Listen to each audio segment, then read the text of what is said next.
it is Mark, and welcome to Scotch Sunday. And today, thanks for tuning in, but I have a new bottle here. I'm going to go ahead and crank this video out. I'm going to skip it ahead in the queue. I don't know, I have a couple dozen in queue right now, but this is just out, and I want to get this one done because I know that there's some people who might be interested in this one. So today we have the Glenmorangie Malaga Cask finish. So this is from, I'm going to go ahead and open this up right now, let it get a little bit of, let it air out for a second, and then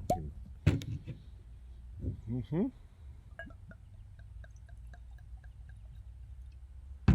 All right, so we're going to spin it on the ground in our Glencairn. Okay, so anyway, Glenmorangie, this is a Highland single malt Scotch, and it is Glenmorangie, and say it with me, it's Glenmorangie. It's not Glenmorangie, it's Glenmorangie. So they have the tallest stills in Scotland, and it means Vale of the Big Meadows, maybe Vale of Tranquility, depending on which interpretation you like. I've seen both, so it means one of those. Not a big deal. They are currently owned by Louis Vuitton, so yeah, they're all these Scotch distilleries are owned. You know, very few independents left, but they were founded in 1843 by the brothers William and John Matherson, and production began in 1849. They were mothballed during Prohibition from 1931 to 1936, and then again during World War II from 1941 to 1944.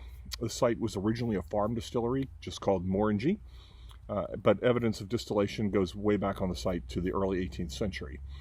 They have 12 stills, 6 wash and 6 spirit, and they're one of the first to do cask finishes. I've heard them. I've heard that Glendronach. There's someone else. I mean, a couple places claim that they were the first to do it, so there's no telling. But they were one of the first. So they get their wood from the Mark Twain Forest in the Ozark Mountains in Missouri, and they always air dry their oak as opposed to kiln dry it. They're the best-selling Scotch in Scotland. There's a reference, I think, in Highlander. He orders a Glenmorangie. Of course, the Highland Scotch makes sense.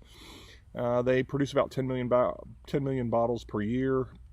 6 to 6.5 million stay within the UK. So they just finished up, I believe, their private edition series. This is not part of that series, and nor was the Taste of Cake. As a matter of fact, I couldn't even find this on their website, so I don't really have a lot other than I can tell you that it says Barrel Select Release up here, and down here it says Small Batch Release. So not sure which one, if this is part of the line. I doubt it's part of the core line, so I don't have much information on this. And this is, anyway, it's non-chill filtered. They don't say anything about color, so I'm assuming they add color. Usually that's the way you do it.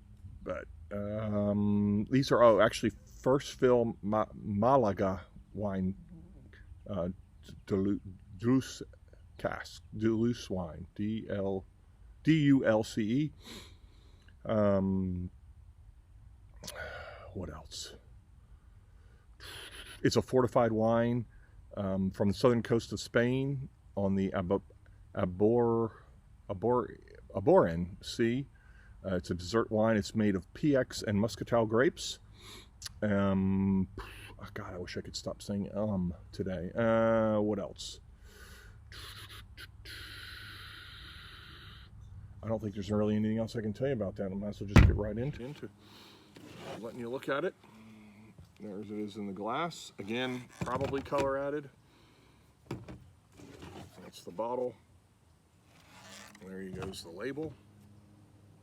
You need to see that. Want to see that? It's a 12-year-old. It is 12-year-old, and it is 47.3 ABV, which is, for me, that's right in the sweet spot. I like 48% ABV that's what I like. I don't like it really higher. I could go a little bit lower, so this is going to be the good spot for me with the ABV. I'm getting to where I can't even, the 40, I can't even drink those anymore, which kind of pisses me off because I just saw the Glenfiddich Grand Cru in the airport at 43% ABV, which, you know, I really would have liked to have bought that too, but I had too many other things I wanted to buy. So, because the regular release is only 40%, but anyway, back to Glenmorangie. What else could I tell you about? These are first fill barrels, and I think it's a dessert wine, but that's probably everything I can tell you about that. Let's get right into the nosing then. Fruity, fruit forward, definitely. I'm getting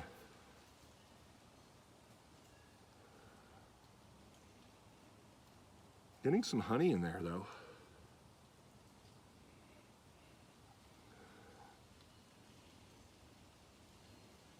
Fruit wise, I will go with, this doesn't have the citrusy of Glenmorangie. This is more of a grape or pear.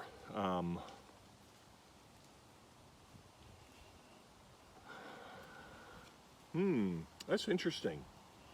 I'm not getting citrus. Which I guess the other ones are actually aged in the bourbon barrels, and it does not sound like these are. Well, that's because cask finished, so maybe it is in bourbon before that, but I'm not getting the citrus. I'm getting pears, definitely pears. Pears and honey, maybe a little bit of grape. There's some wood in the back. There's definitely a sweetness to it.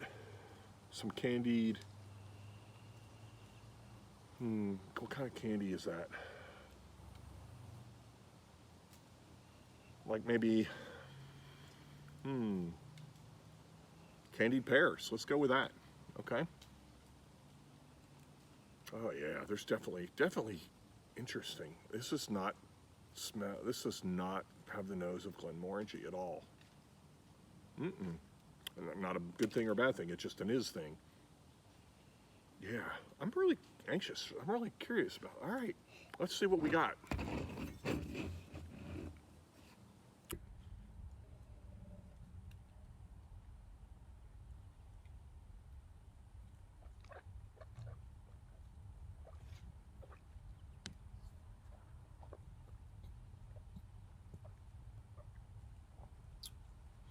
Wow, that is sweet, very sweet. Honey sweetness, maltiness to this. This is really good balance because there's fruit in there too. I'm getting spice, I'm getting wood, I'm getting sweetness, I'm getting malt. This is very, very well balanced. I think the malt maybe the cereal notes are probably just a little bit above the others, a little bit forward of the rest, but very well balanced. Wow, that is really good. That is really good. It finishes a little quick though. Wow, that's really good. Let's see what we get again. I don't get the malt on the nose. I don't get it. This is more fruit on the nose.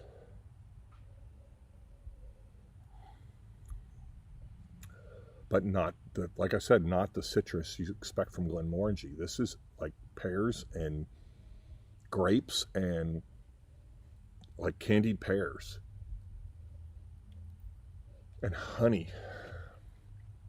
This is, if you put this in front of me and told me it was Glenmorangie, I probably wouldn't believe you.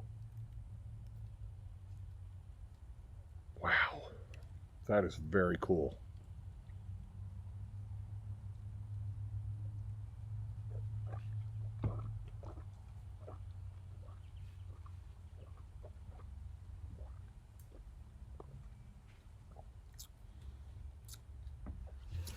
Man, that's good.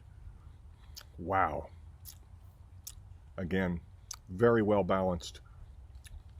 Getting some of the honey sweetness, getting some of the maltiness, getting some of the wood in there. There is a spice on the finish. There is that cinnamon spice on the finish, but it's actually a pretty long finish. It's a little oaky, a little spicy on the finish, but overall, this is very well balanced. Wow, they need to think about this. This would be one I would keep on the shelf. This is really, really good. This, Glenmorangie, for me, Glenmorangie has their ceiling tends to not be quite as, to me, they're more of an intro, but this is really, really good. Wow. You know what? I'm feeling generous. It gets 9.